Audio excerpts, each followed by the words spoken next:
Shalom dan selamat siang anak-anakku semua di rumah, khususnya untuk kelas 10 IPA. Berjumpa lagi dengan Ibu Asri dalam pembelajaran fisika kita di hari ini.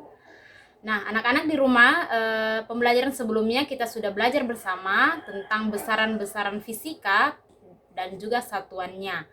Nah, kenapa kita perlu belajar untuk di awal tentang besaran-besaran fisika? Karena materi kita kali ini kita akan mengukur beberapa besaran menggunakan alat ukur tertentu sesuai dengan besaran yang akan kita ukur. Nah, di pertemuan ini Ibu akan memperlihatkan kepada kalian beberapa alat ukur yang mungkin akan kita sering jumpai dalam proses pembelajaran kita ke depan. Yang pertama adalah alat ukur jangka sorong. Nah, jangka sorong ini berfungsi untuk mengukur diameter dalam dan diameter luar suatu benda.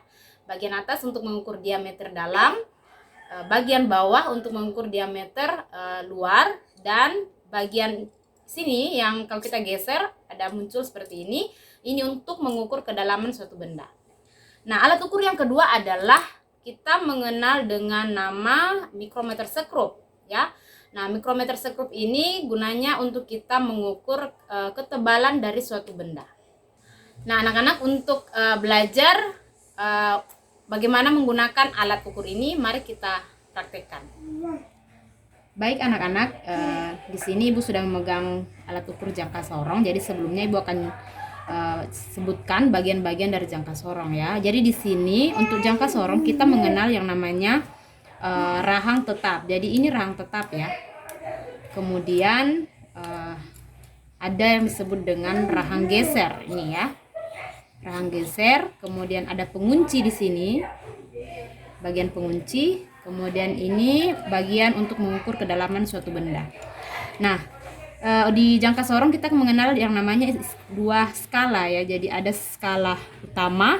Skala utama itu terletak di rahang tetap ya. Jadi skala utama itu ini. Bagian bawah, skala yang bagian bawah ini itu satuannya cm, kemudian yang bagian atas itu satuan inci. Nah, yang akan kita gunakan adalah satuan cm ya. Kemudian untuk skala nonius itu terletak di rahang geser seperti ini. Ini ya, di sini ada skalanya. Skala dari nonius ya. Jadi di sini tingkat ketelitian alatnya itu adalah 0,05 mm ya. Jadi satuan untuk skala nonius adalah milimeter. Nah, kita langsung saja ya gunakan alat ukurnya. Di sini Ibu akan mengukur diameter luar dari tutup botol. Ya, jadi pertama kita masukkan di bagian rahang bawah. Ya, kita jepit, kemudian kita kunci. Ya, kita kunci. Ini supaya skalanya atau rahangnya tidak bergeser lagi. Jadi setelah dikunci kita sudah bisa melepaskan tutup botolnya. Sudah kita ambil pengukurannya, kita tinggal baca ya. Nah, jadi untuk pembacaan untuk di jangka sorong itu skala utama kita akan tambah dengan skala nonius. Ya. Pertama kita lihat untuk skala utama. Untuk di skala utama yang menjadi patokan kita adalah penunjukan 0 pada skala nonius yang ini ya. Jadi kalau kita lihat dari pengukuran kita di sini, skala 0 di skala nonius itu menunjukkan ya di skala utama itu 3,1 ya. Jadi ini 3, kemudian ada satu skala jadi 3,1 ya. Jadi kita tuliskan 3,1 cm ya. Nah, kemudian kita lihat di skala nonius. Untuk skala nonius kita mencari skala yang berhimpit antara skala nonius dan skala utama ya. Jadi kita cari di sini yang paling berhimpit itu kita lihat di sini yang paling berhimpit ya, cari yang paling berhimpit. Nah, kalau Ibu lihat di sini yang paling berhimpit skalanya adalah ini ya. Ya. Jadi kita bacanya 0,70 ya. Jadi masih setiap skala ini ya dari 0 ke skala pertama ya atau skala kedua itu nilainya 0,05.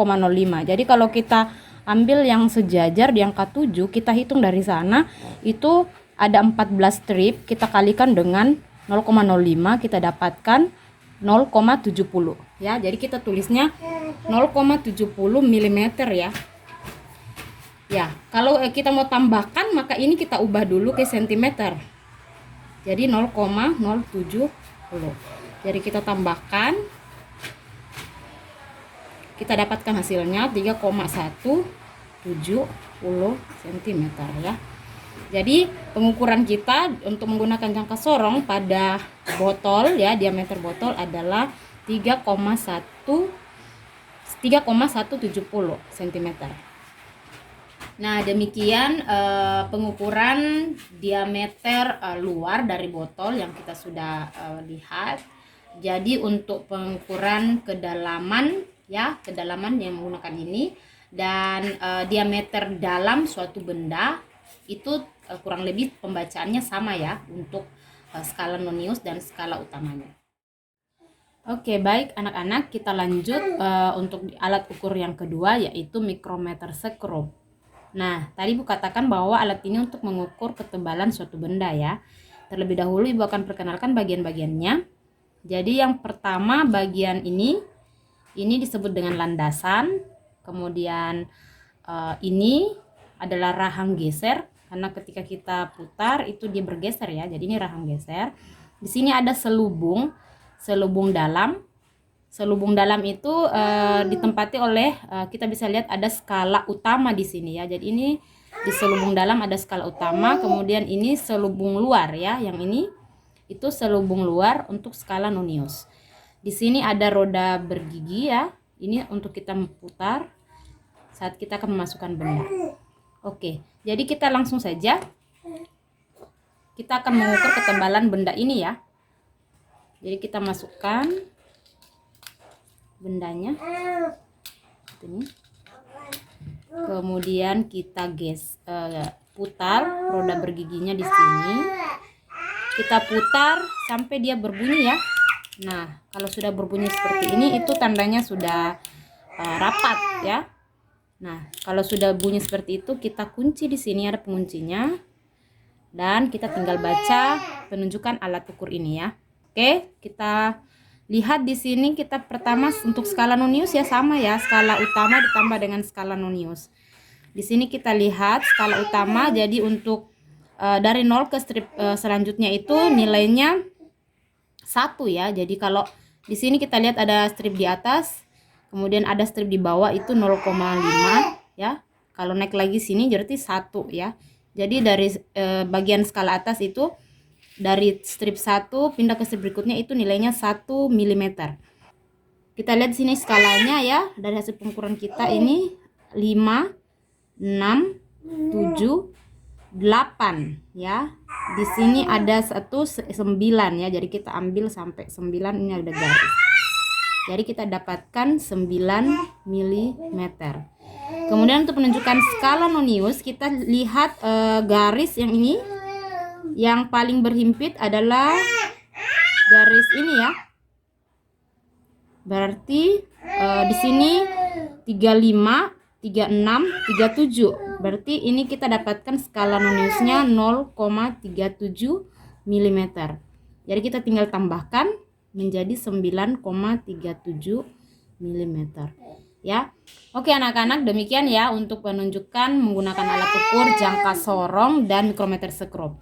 Selanjutnya Ibu akan memberikan tugas kepada kalian untuk membaca penunjukan alat ukur ini pada benda selanjutnya ya. Oke, demikian pembelajaran kita hari ini. Sampai jumpa di pembelajaran selanjutnya. Tuhan Yesus memberkati.